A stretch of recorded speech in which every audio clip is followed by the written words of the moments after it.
Welcome to the last of the Col-Hi Wildcats 1982 podcast, brought to you by Deets on Man Productions. Enjoy your youth, because it goes by quickly. The grace of God supports you, and you're gonna be all right. Seize every single moment because of this simple fact. You can't get more time. To my high school self, I will say, get over yourself. Life is a series of lessons. Some of them are far more expensive than others, right? You are worth it. You are worth it. Don't ever doubt yourself. Know it. Say it. It's breaking us into this first, hopefully the first from anybody. Hey, this is Scott Townsend. Welcome back to the last of the Col-Hi Wildcats 1982 podcast. Today I have with me John Hensley. John, how's it going? Going well. How about you, Scott? Good. It's been a very long time. It has been. And I haven't made it back for reunions. I've been a bad person. I'll try and do better with the next one. Yeah. Well, the next one will be quite a milestone for all of us, I think. Absolutely. What? I still keep up with some folks. Oh, do you? Mm-hmm. What are you doing these days? I am your friendly local farmers insurance agent. Don't be fooled by the trappings back here. That's just a Zoom background. That's actually, I think, the library from the Clue Mansion. Oh, cool. From the movie. But I've been a farmers insurance agent for a little over 14 years. Prior to that, I was in church work for 24 years. So, what's church work? I was a minister of music primarily. I did at a couple of churches. I had dual roles. I was music and youth at a couple, and music and outreach at one, and music and administration at another. But, okay. But my degrees are I have a bachelor's of music and music ed in voice, and a master's in church music with an emphasis in choral conducting and vocal performance. Oh, okay, cool. I got nothing to do with the insurance industry. Maybe you can sing the policy to the customers. Oh man, Chris Zervis told me I need to look into the camera more, so I'm going to try to do that in this interviews. Look into the camera. Funny story about Chris. Chris's daughter actually goes to college with my nephew. Oh yeah, up at Wheaton. Or actually, it might be his sister Diane's daughter. I don't remember which one. Oh, okay. I think it's Chris's. Well, we'll have to dial Chris in and see get to the bottom of that. So I'm noticing the yearbook that music was a big part of what you did at College High. It seems like you were with madrigals. What's a madrigal? I was in the madrigals and the concert chorale and in the orchestra. So. Choir. And frankly, I was pretty much a music major my senior year of high school. You couldn't have gotten away with my senior schedule today. I started with, I think, chemistry, and then orchestra, and then English, and then study hall, fourth period. It was just ridiculously stupid. John. I had study hall, music theory, choir, orchestra, and chemistry and English. So I only had 2 real classes my senior year. The other 4 were all related to music, because even though it was a study hall, my study hall teacher was the choral director at the time, Lorinda Horan. Yeah. There were 4 of us that she let just hang out in the choir room because it was a little crowded in the library. We spent the first 6 weeks cleaning out the music library for her. And after that, the time was kind of all our own, just sitting around listening to music. But I was a music major my senior year of high school.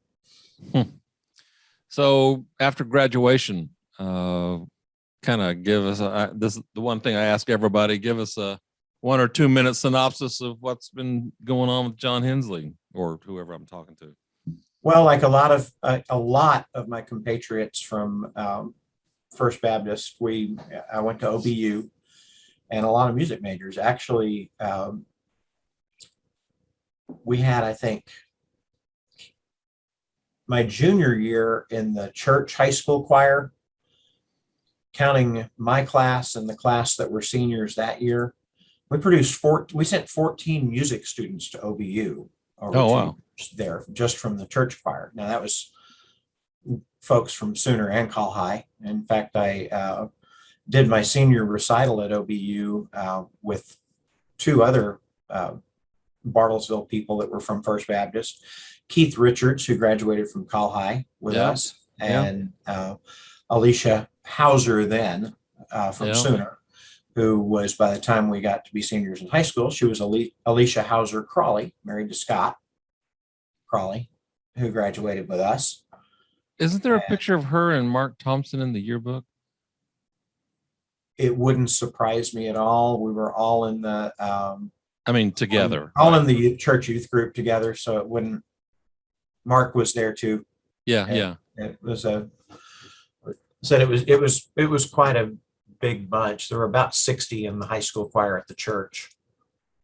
I don't see those kind of numbers much anymore, but page 34. Anyway, so you guys go to OBU? Went to OBU, and after that, I got out. I took a church job in Arkansas, where I met my wife, and we wound up probably about a year after I got married. We headed to Louisville, Kentucky, where I went to Southern Seminary, and she taught school there instead of in Arkansas, and stuck around a little to make sure I had the right job before we left. So left Louisville in March of '93 for Winchester, Tennessee. And served there at First Baptist there as worship and outreach for 5.5 years, and took a job, took a different church in Knoxville, Calvary Baptist in Knoxville, where I was at for about 5 years. And then we came here to Chesterfield County, Virginia, which is just outside of Richmond. So needless to say, the news is kind of all about the election right now. If you've been following any CNN, it doesn't matter if it's CNN, MSNBC, Fox News, Newsmax, it doesn't matter. Youngkin and McCullough. For some reason, our gubernatorial election is all anybody wants to talk about right now. I voted the first day of early voting. I'm covering the polls tomorrow for the Republican Party for a couple of hours, but that's going on, and we've been here. So that's where you are now. So we're talking. You're coming to us from Virginia. Yes, Chesterfield County, Virginia. All right. It's suburban Richmond. Most people would think of it as Richmond, but it's not. Virginia, because it's a Commonwealth, kind of does things differently. You cannot have a city inside a county. For instance, Bartlesville is the county seat of Washington County. That doesn't happen here. Richmond City is its own entity. There is no county attached. It is surrounded by the counties of Chesterfield, Henrico, and Hanover. And Chesterfield is actually the largest entity there at about 360,000. It's larger than the city by far. The city is about 240. Henrico, I think, is about 330. And then Hanover, I think, is about 240. So it's roughly the size of Oklahoma City, the Oklahoma City area. Metro Richmond is, but Richmond itself only looks like it's about 250,000, but it's roughly the size of Oklahoma City. Rich in history. History is huge here. We've been going through the whole monument thing. The monuments are down on Monument Avenue, and except for, I think, the Arthur Ashe one is still up. Down? Well, no, they've been removed by the city. All the Confederate. Remember, Richmond was the capital of the Confederacy. Okay. And our Monument Avenue was Maury, Jefferson Davis, Robert E. Lee, Jeb Stuart. In fact, Jeb Stuart's great grandson is a orthopedic surgeon in Richmond still today. Oh, wow. So the roots run deep. The capital of the Confederacy building is still here. It's a museum, of course, and that kind of thing. But summer of 2020 was a very interesting time to be in Metro Richmond. With we were one of the cities that had a lot of civil unrest at night, and a lot of vandalism. And when you've got as many Confederate memorial things as we have around here, it was bound to be a pretty big target. I But wish I had a map so I could look at. We're about 100 miles south of BC. Okay. The last major battle of the Civil War was the Battle of Petersburg. Mm-hmm. And Petersburg, where I'm sitting right now, I'm about halfway between Petersburg and downtown Richmond. Grant chased Lee from Petersburg and caught up with him at Appomattox, which is our Battle west. of Appomattox. Yeah.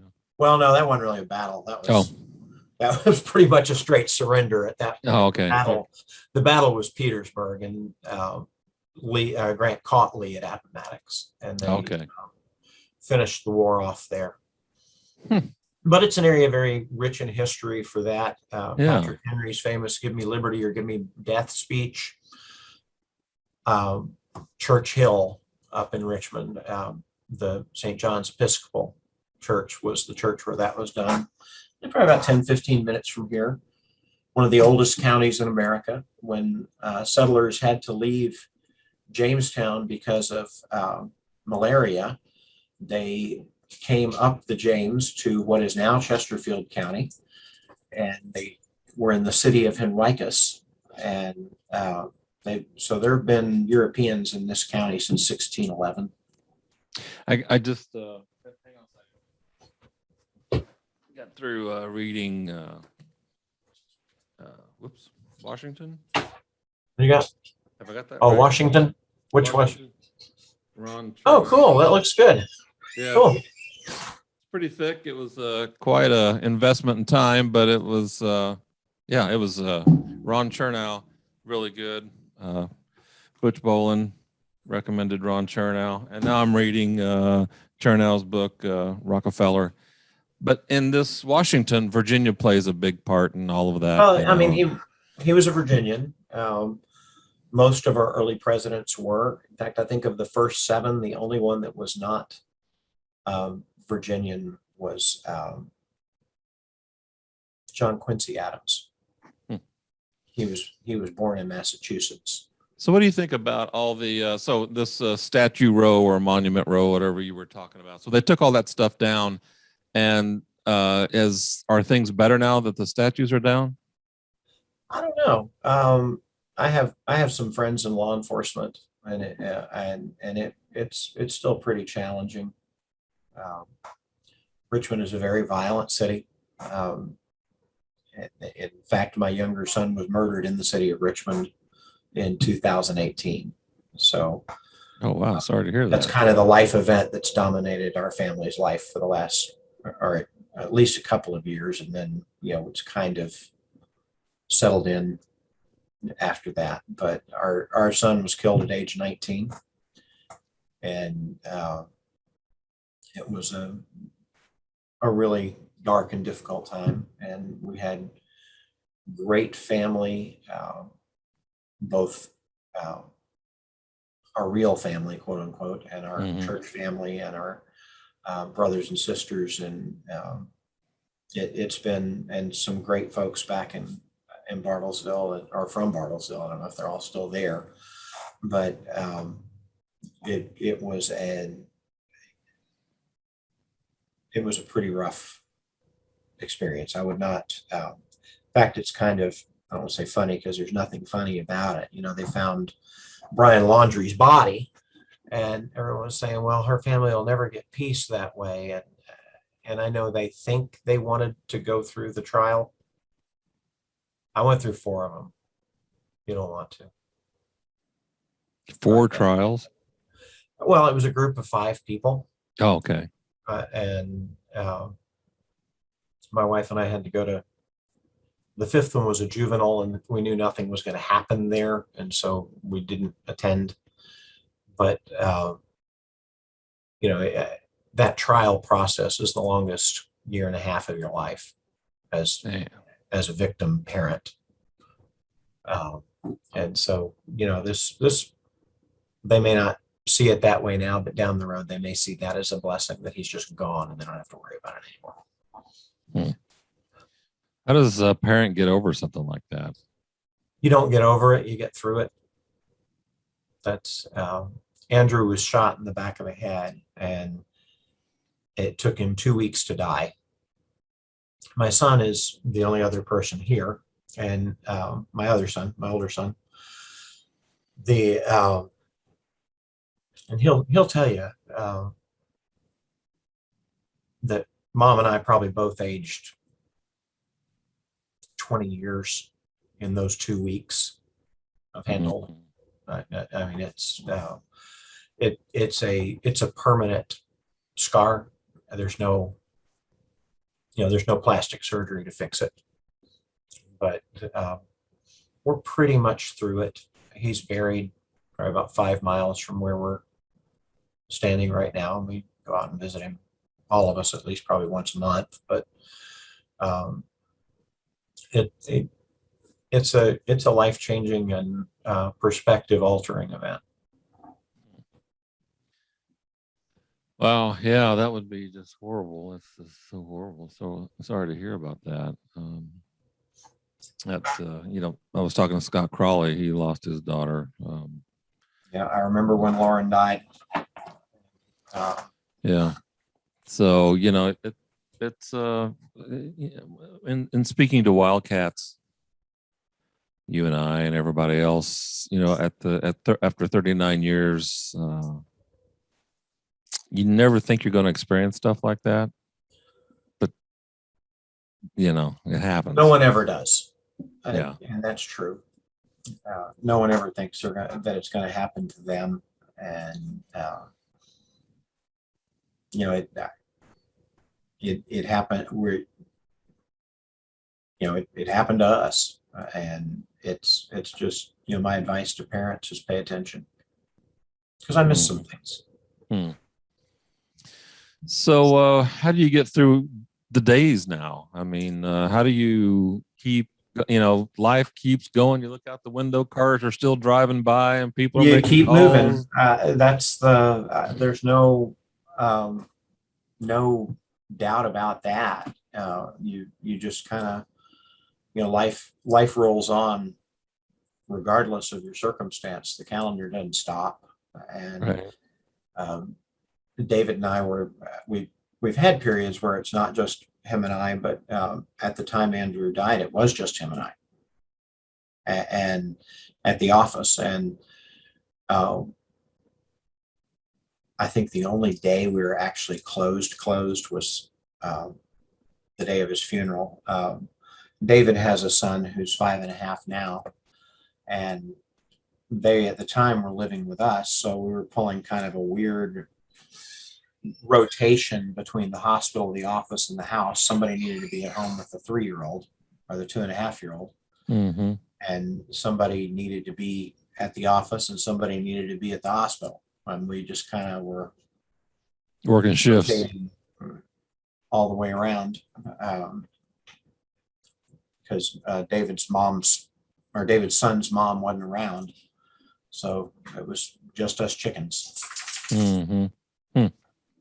Sounds like you got a dog there. That's cool. That's David's pit bull. He comes to the office. He actually usually is laying down behind me. He just got up to go check on his dad. But yeah, David bought a house a couple of months ago, so my wife and I are experiencing empty nesting for real for the first time. Oh, cool. Yeah, it is. It's fun. It's kind of hard at first, but it was hard for us at first, but we got used to it. We only have one. I still see him 40 hours a week, and we still see the grandson a couple of times a week. It's not like, there you go. And he only moved 25 minutes away. It's not like, not like he moved cross country or something. And he bought a house. He didn't rent, so I'm not going anywhere too soon. Right.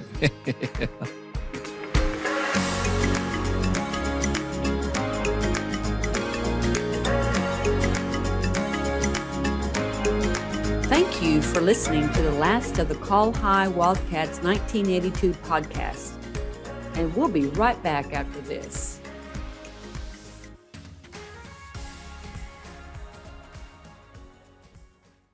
Hey, this is Scott Townsend. Thanks for watching and listening to this episode of the last of the Col-Hi Wildcats 1982 podcast. I'll invite you, if you like what you see here on YouTube, subscribe to the channel. Also with the podcast on Spotify or iTunes, iHeartRadio, TuneIn. Subscribe, like, share, leave a review. That would be a great help too. What looking back on College High, what were some of your favorite classes? Which teacher do you think had the most impact? I bet I know who you're going to say, but go ahead. Well, I had several I really liked. It's going to come as a weird answer, but I've always enjoyed writing. Thank you, son. Always enjoyed writing, and Mr. Simmons. Oh yeah. He was just an incredible for all his quirkiness, and he was quirky. Yeah. For all his quirkiness, I really enjoyed Mr. Simmons. He taught me a lot about how to write, and written communication is an essential skill. And I learned, in fact, it's kind of funny. When I went to OBU, sitting in my freshman English class, and they're going around the room, and it's OBU, so it's a smaller class, not like going to OU where it's 500 in your freshman English class. There were probably 25 of us sitting around, and go around the room, name, major, where you're from. Got to be John Hensley, music education, Bartlesville. The instructor said, which school? I said, Col-Hi. And she said, you'll have no trouble with this class. And she was absolutely right. Col-Hi's English department had a fantastic reputation, and they were great. I also, probably my favorite teacher, and I love Miss Horan and Mr. French, they were fun, but probably my favorite teacher was Miss Colmenares. Oh yeah.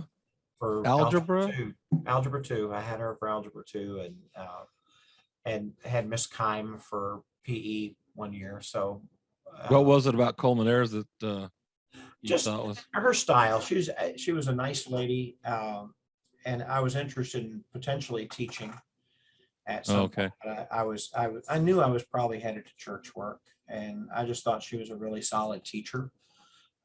Also, Mr. Gay, I've done public address work for, not only was he our Future Educators of America sponsor, but I started doing public address work helping Mr. Gay. Oh yeah. High school, after I was done playing sports, he needed somebody to basically announce the cheerleaders while he went to the bathroom at football games. So I would do that. And then I helped out with some basketball games there, and started doing some PA work at the stadium for the engines, and continued. I did a little backup PA work at OBU. I did some high school public address work in Arkansas, and then started again with in Tennessee. I actually was public address announcer for a minor league baseball team. Oh yeah. Team, the Tennessee Tomahawks, are an independent league in the Heartland League. I did that for 3 seasons, and then when we got here, I started doing rec ball for football, and then when my son started playing high school football, I was the JV announcer his freshman year, and then when he moved up to varsity, they retired the guy who'd been doing it a while and put me in at varsity. And this is my 9th year doing varsity football, and I do probably half the basketball games there, and baseball, if there happens to be a tournament or something, I'll go to, for the playoffs, I'll go announce the occasional baseball game. But so I picked up my avocation from Mr. Gay. Yeah. Who was a great encourager. Mm-hmm. I saw a picture of you, and I think it was Janelle Mader and Paul Disming and Amy Wallen. In the Future Educators. FTA, Future Teachers Association. Future Teachers of America. Of Yep. America, yeah. That was a good picture. What's been your greatest success since high school? Gosh, I don't know. House is almost paid off. That's a good one. I try not to think in terms like that. As far as I look at success a little differently. Or maybe I should say, what's one of your greatest accomplishments? I don't know. I mean, I've won a few sales awards along the way, but that's not really a massive deal. I've had some cool singing gigs. Sang, I've done the national anthem at some pretty big places, but did a student conference once that the last session was actually at the Grand Ole Opry House in Nashville. Oh, that's cool. So I had a solo in front of a packed house in the Ryman Circle at the Grand Ole Opry. It wasn't, for an Opry performance. And Roy Acuff actually came and heard me sing that night. He came because I was sitting in the green room talking with Buck Owens watching football. and he came in and he just started asking me some questions. Said, well, do you have one of the solos? And I explained what was going on with the conference and all that as he was asking the question. Do you have a solo tonight? I said, yes, sir, I do. And I had no idea who Roy Acuff was. And he said, I'm going to come back and hear you sing. And I said, oh, well, thank you. That's so kind. And he left the room. And I said, he seemed like a real nice gentleman. Who was that? And Buck Owens said, son, that's Roy Acuff. And he did come back and took me back to his dressing room and kind of showed me more backstage stuff that I hadn't seen, and was very gracious. Seemed like a really nice Buck Owens seemed like a nice guy for a 49er fan. Yeah, he's from in California. I was in yeah, he is. Yeah, whatever that's in Bakersfield. Yeah, he seemed like a real nice fellow. But my seminary, while I was in seminary, our entertainment was our second job. Seminary is more of a war of attrition than it is anything else. It's a matter of keeping body and soul together while you get through it. Yeah. And we worked for Brantley Crowd Management in Louisville, Kentucky. And that was so fun. We worked University of Louisville football, basketball, the Kentucky Derby, worked 3 Kentucky Derbies and 2 Breeders' Cups. And what else? Concerts, the whole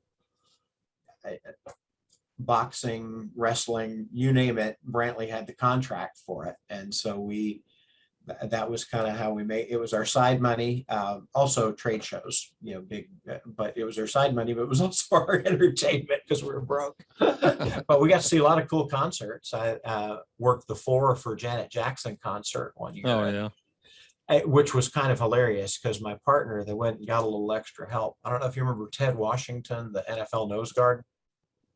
No.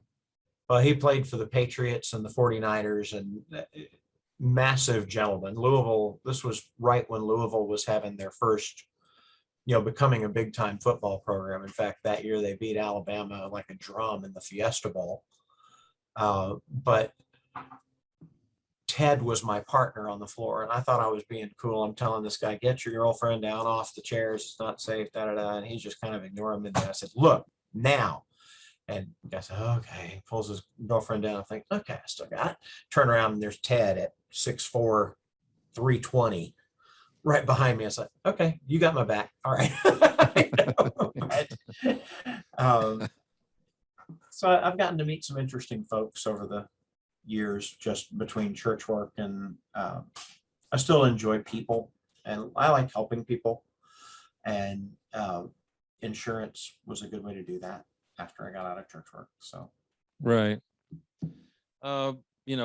The opposite of what's your greatest accomplishment, what's your greatest, I was going to say failure, but failure is not really a good word. What's your greatest failure? Disappointment? Maybe the disappointment, but what's been in the last 39 years, what's the one thing that I don't know. I have no idea. I mean, there's so many over the years. Yeah, there's an accumulation of little disappointments, big, whatever. Yeah, it's more of a whole bunch of little stuff than one big thing. Yeah. I married well. That's probably my greatest accomplishment. Well, there you go. I'll go with that one. I married way over my head. What's your biggest pet peeve? This is the one thing you don't do around John Hensley.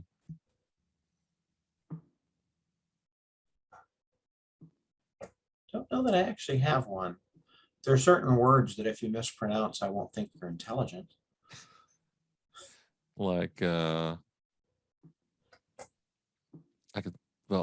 know of a couple. I just can't think of them right now. That are well, for instance, to give you the most famous one is nuclear. Nuclear. Nuclear. If you say it nuclear, I'm not going to think you're very bright. So how do you say it? It's nuclear. Nuclear. Or nuclear. Or nuclear. Nuclear. But it's not nuclear. I had a pastor once that liked to kind of put on airs, and he if you remember the guys out in California, I think it was when we were younger men that were, they kind of had a point system for who could sleep with the most girls at their high school kind of thing. But and my pastor was at the time was preaching, and he literally brought the spur posse. What? Spur posse. Posse. It translated it to French. Kind of made me rethink that guy a little bit, but yeah, really. Yeah, bad pronunciation. Bad pronunciation and a small vocabulary kind of set my radar off. Who was your squad in high school? What was your gang made up of? My gang was an interesting one. I had Craig Turner from the year above. I hung with Scott Crawley a lot, Keith Richards a lot, Jason Casto. Jason eventually married my sister. Jason did? Yeah, they've been divorced for quite some time, but they started dating at my wedding. And well, I'll be. So, and then from Sooner, Mike Wesson, and then Butch Bolin, already talked about. And that's kind of the gang. What's Keith up to these days? Keith Richards. Keith actually was a foreign missionary he graduated from OBU with me. His degree was in church music. He married a girl from Florida. I actually got called about this job in Florida, and I'd already said yes to the church in Arkansas. And I gave them Keith's name, and Keith wound up going there. And less than a year later, he was married to Tracy. And Chris and I married a couple of months after that. They got married in April. We got married in June. And Keith his son had some challenges being a parent, adjusting to being a parent, and just kind of needed some help. And so Keith and Tracy took an extended leave from Thailand. They were Southern Baptist International Mission Board missionaries to Thailand. And they took an extended leave to help Caleb out. It got to the point, it was kind of, then COVID hit, so they couldn't really go back. And then the IMB said, look, we need to know if you're coming back or not. And he eventually just had to say no. He is now a part-time pastor in Northwest Arkansas. Oh, okay. And he is a recruiter for JB Hunt. Oh, that's cool. Is his day gig at the moment. So Trucking. he's trying to find truckers. But he's doing good. Jason is still there in Bartlesville. He and I still keep up pretty well. Jason Casto? Yeah, he works at Independence Community College up in Kansas at the moment. He's the comptroller, I think. And he still lives in Bartlesville. He and his second wife, Kristen, have adopted a couple of special needs kids that are 8 or 9 now. And his wife works for the state of Oklahoma as a social worker. Oh, okay. And Mike, I have not kept up with as much. Oh, and I left off Todd Meyer. And Todd is a pastor in Michigan. Still, he's a Bible church pastor in Michigan. And Butch, of course, is at OU, as you well knew. But I didn't really keep up with Butch as much, and but he seems to be doing well. Yep. Yeah, I need to get in touch with Keith Richards, and what a cool name, and Jason and Todd. So Jason's right there in town. I'll have to look him up. He's not. Jason's not really a social media guy. You won't see him there much, but and then Mike hadn't been on social. The guy from Sooner hadn't been on social media for a while either. Hello, Leo. So what you're going back to your graduation in time, and you see your 18-year-old self walking across the graduation platform. Knowing what you know now, what would you tell your 18-year-old self?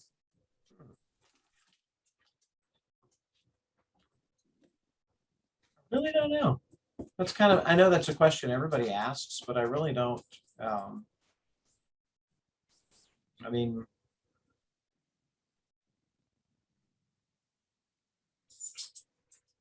try and find something that makes you happy. Do what you love for a living. Figure out a way to make that a living. Don't do something because it's what you're supposed to do or because it's going to be the most money. Do something that makes you happy, that hits your fulfillment button. Right. It's not everything that I was originally supposed to be a physics major. That was always the plan, was for me to go to. Whose plan was that? Study physics. That was my dad's plan. And I had nothing else in mind. And then I felt like the Lord was calling me into church work.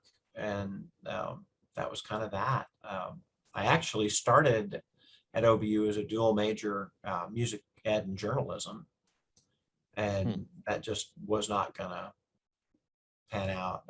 Just the time, just because A, OBU is a liberal arts college, and B, music ed, you're dealing with the liberal arts gods, the music gods, and the education gods, which meant I had 137 undergraduate hours with no, basically it was, I met with my advisor at the beginning of my freshman year. He said, handed me a piece of paper, said, take these classes in exactly this order. Don't get a C, less than a C in anything, and you'll graduate in 4 years. Any deviation and you will not.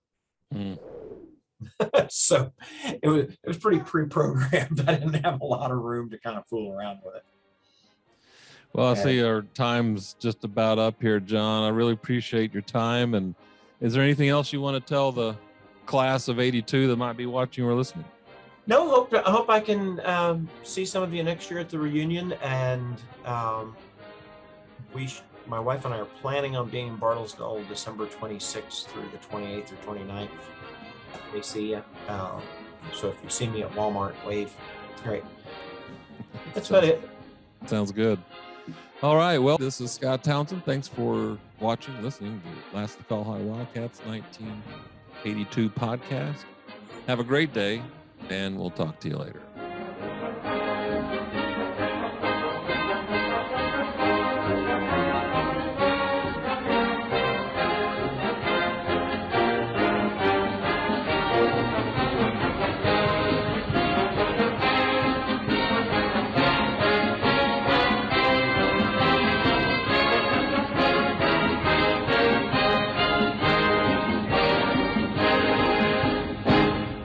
The Last of the Col-Hi Wildcats 1982 podcast is a Dietzel Man production. For more episodes, visit the Last of the Col-Hi Wildcats 1982 YouTube channel, listen on Apple Podcasts, or wherever you listen to your favorite shows.